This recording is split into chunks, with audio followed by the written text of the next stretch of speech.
Hi guys, this is the 9th lecture of this amazing digital marketing series. Last 2 videos में हमने on page SEO के 6 important elements को discuss किया.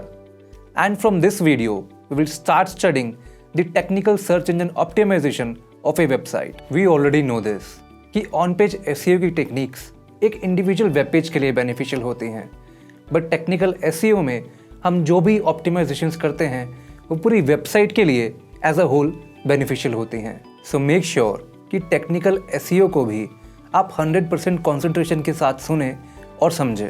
Technical search engine optimisation में हम 8 important elements को discuss करेंगे. Number 1 is securing A website with HTTPS.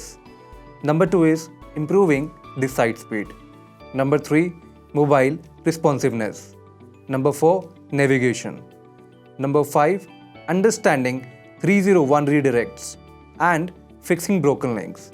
Number 6, XML sitemaps. Number 7, robots.txt.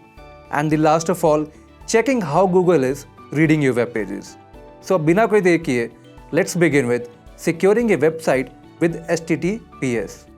वैसे HTTPS क्या होता है ये हमने ऑलरेडी इंट्रोडक्शन टू वेबसाइट्स वाले लेक्चर में डिस्कस किया था, बट टू रिवाइज मैं आपको शॉर्टली फिर से एक बार बता देता हूँ. HTTPS HTTP वेबसाइट का सिक्योर्ड वर्जन होती है. HTTPS सिक्योरिटी एक वेबसाइट को उसके विजिटर्स के लिए सिक्योर बनाती है. इसे SSL सिक्योरिटी भी कहते हैं. एंड किसी वेबसाइट पर SSL सिक्योरिटी एक्टिवेटेड है या नहीं ये चेक करने के लिए हम चेक कर सकते हैं कि अगर URL के बिगनिंग में HTTPS है दैट मीन्स कि वो वेबसाइट सिक्योर है, एंड अगर URL के बिगनिंग में HTTP है तो वो वेबसाइट सिक्योर नहीं है. And as the biggest search engine in the world, Google के लिए उसके यूज़र की security one of the top priorities है.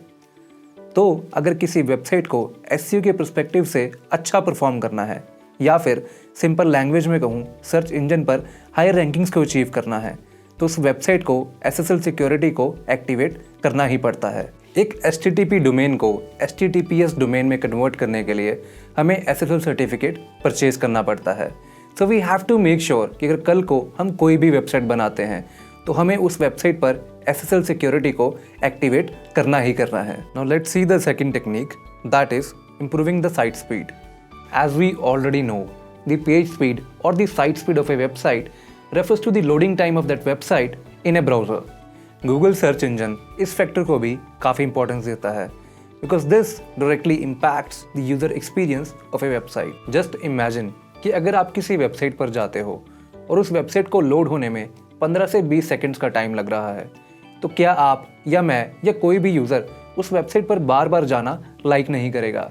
So one needs to make sure कि एक वेबसाइट की लोडिंग स्पीड कम से कम है. Let me show you how you can check the loading speed of any website or any web page in the world. Just go on Google and search for Pingdom. And आपको यहाँ इस result पर click करना है. And then इस website पर आना है और फिर जिस वेबसाइट या वेब पेज की लोडिंग स्पीड आपको चेक करनी है उस वेबसाइट का URL आपको यहाँ पेस्ट करना है. For example, let us check the loading speed of one of my website. I will enter the URL here and then मुझे नियरेस्ट सर्वर सेलेक्ट करना है. जैसे we are searching from India, so our nearest server is located in Asia, Japan, Tokyo.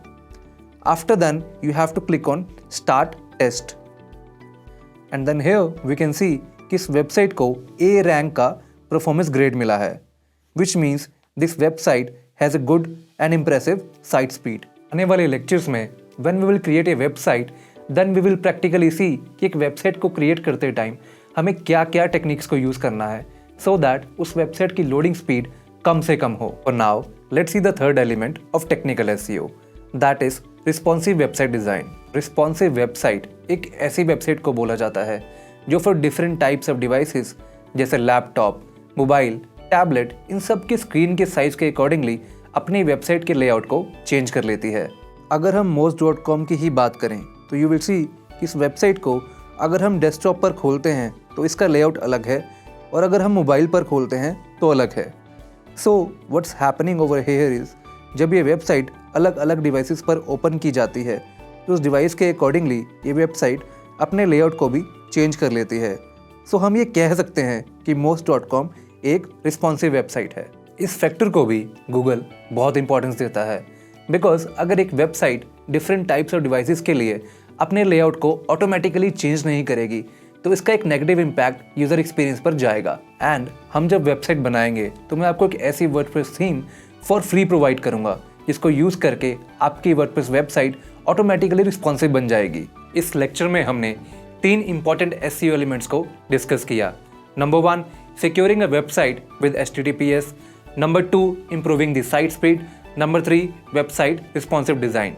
And in the next 2 lectures हम बाकी 5 important technical SEO elements को discuss करेंगे। And आज का आपका होमवर्क ये है कि आपने अपनी पसंद की 3 वेबसाइट्स का लोडिंग टाइम चेक करना है एंड मुझे कमेंट बॉक्स में लिखकर बताना ज़रूर है कि वो कौन सी वेबसाइट्स हैं और उनका लोडिंग टाइम कितना है।